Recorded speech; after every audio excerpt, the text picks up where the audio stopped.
What's going on, guys? It's Josh Kirshner from the Dialed In Hunter. This is another episode of the Road to Bow Season.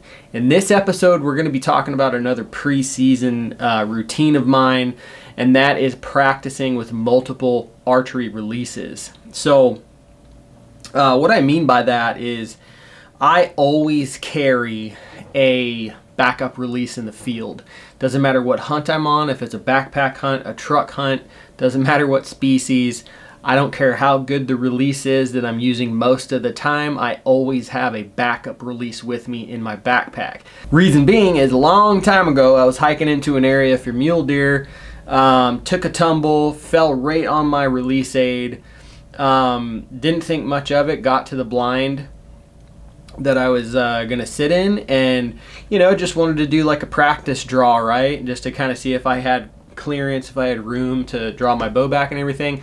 Drew the bow back, release broke, classically clocked myself in the face.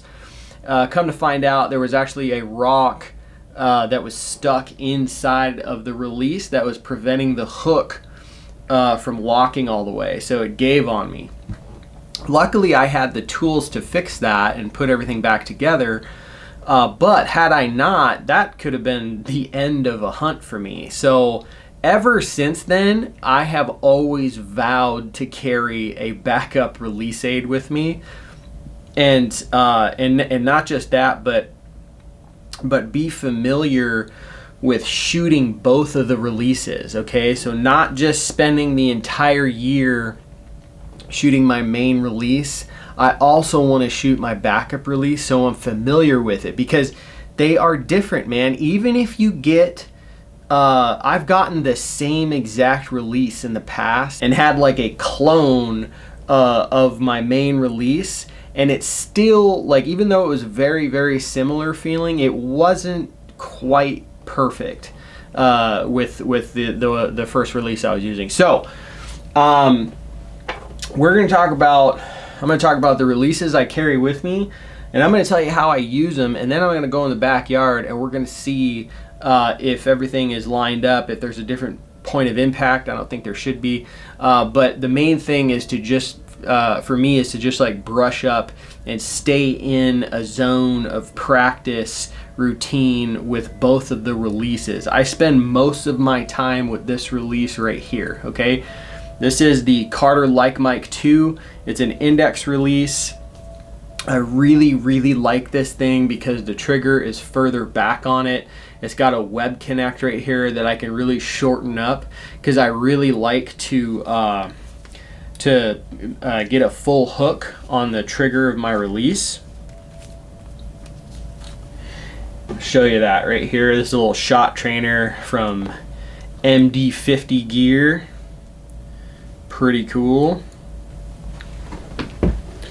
So when I'm at full draw, okay, I want to bring my finger all the way around and make a full hook on there, okay?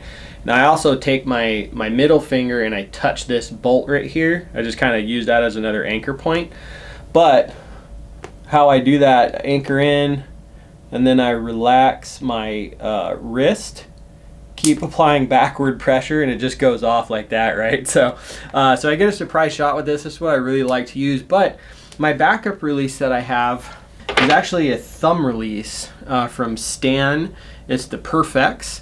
This is like the finest thumb release I've ever used. I really like this thing. In a perfect world, I would have this same exact release as a backup, but this is just what I have laying around. Okay, so I don't have another one of these, and this is the best thing that I have aside from this that's laying around. I really do like shooting a thumb release, but I prefer an index. So how I shoot this, and this is probably one of the main reasons that I personally like to practice with both releases, is because because they're different, right? It's not like if I was using another index release, I would shoot it the same exact way as I shoot that, but I guarantee you it's gonna feel a little bit different. Maybe it breaks a little bit different. Maybe it breaks a little sooner. Maybe it's a little harder to get to break. So the point is, whether you're using the same type of release as a backup release or you're using a different one, I think it's important to know both of those releases. So thumb release, this is how I use it. I come to full draw, I anchor in and put my thumb on the trigger, just a little bit of pressure. Okay, I don't wrap it around or anything like that. And then I start relaxing my index finger, okay, while maintaining the pressure of being at full draw, the back tension right here, and the pressure on the thumb. So relax my index finger, and it just goes off. So how that's working is, and I've talked about this in the past. I got another video that I go through this, but when you relax your index finger, all right, what you're doing is you're causing this like natural rotation. You're causing a natural rotation of the release, so it's going like this, which is essentially making the button of the thumb release apply just enough pressure up against your thumb to make the release break, so you get a nice clean break. And the reason why I like doing that, I have the same train of thought with this and the index release, this relaxing type of technique of shooting. I used to pull. I used to be a puller. I would try to wrap my finger around the index release and pull. I would do the same thing with this. I would put pressure here and pull, and that works. But the thing that I ran into with that, the problem was it would create a lot more shake with the pin as I'm at full draw. I just didn't feel as accurate. I felt like I was at full draw for too long a lot of times. And could I have really learned more about preloading the trigger and really dialing that in? Absolutely.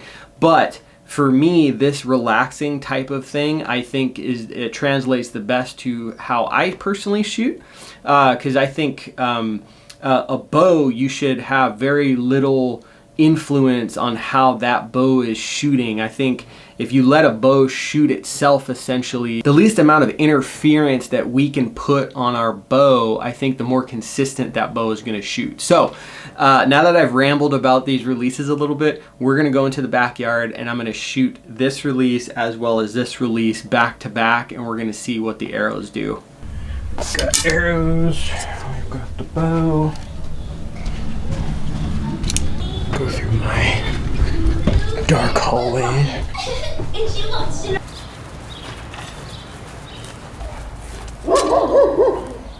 Alright guys, got the thumb release and the index here. I'm going to do the index first. That's what I'm using mostly throughout the year. We're just going to shoot a group, make sure everything is good, which I'm sure it is. I've been shooting regularly, and then we'll jump to the thumb release and see what happens.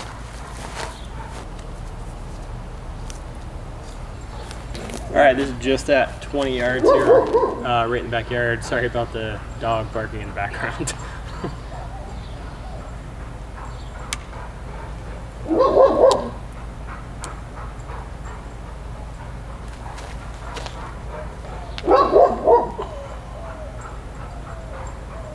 Full hook. Start relaxing. Oh, good.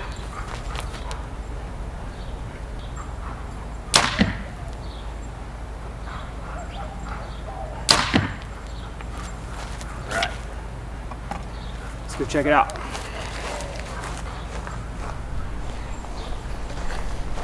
If you guys noticed, I turned my hat around. I did that for a reason. Okay. So when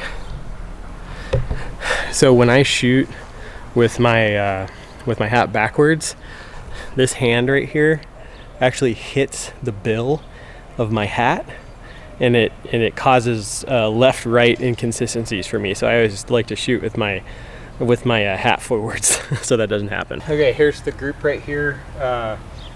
Great group, nice tight group. They're a little bit high in the dot because I have a 30-yard pin for my top pin, and this is 20 yards, so that's why the arrows are hitting high, but they're all together in the center, so feeling great about that. Now we're going to jump to the thumb release. Take this off. Grab the thumb release. Arrow. Let's see what happens. Man, thumb release is super hot. Wicked hot here in the desert. It's like 100 degrees right now. Alright.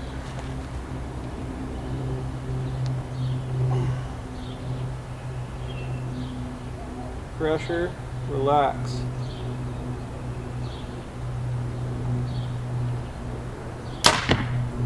Yep. In the center, high of course, like the other ones, but in the center.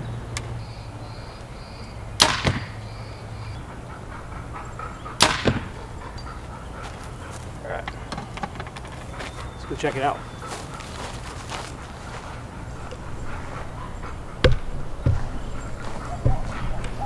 All right, that felt good. Nice clean brakes. Oh yeah, that's a really good group. All right, nice tight group. Super stoked on this.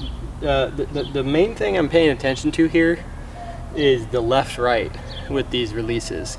In the past, that's what I've experienced. The difference is sometimes I'd go to one release and maybe with that release I'm hitting a little left or something like that. So the groups were almost identical. This is a little bit tighter, I think, just because I warmed up a little more, but they're right dead in the center. They're grouping together.